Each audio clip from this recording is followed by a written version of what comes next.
Mga kaibigan, kung ang tanong kami po bang mga kaanib sa Iglesia ni Cristo ay nagpapahalaga sa kapanganakan ng ating Panginoon Kristo?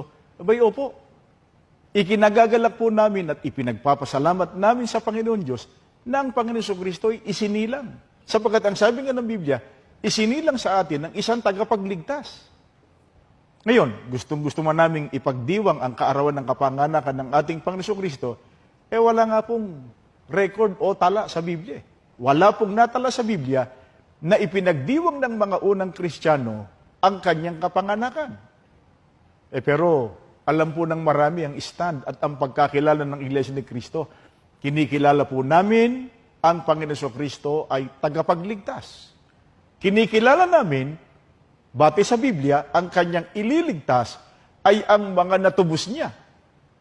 Alalaong bagay ang mga kaanib sa Iglesia ni Cristo, base sa Gawa 20:28. Kaya kung atin pong pag-aaralan, mga kaibigan, ang pagliligtas ng ating Panginoon Kristo, siya bilang Pasko o Paskwa, ay hindi po sa kanyang kapanganakan, kundi sa pamamagitan ng kanyang ginawang pagtubos nung siya ay mamatay sa krus.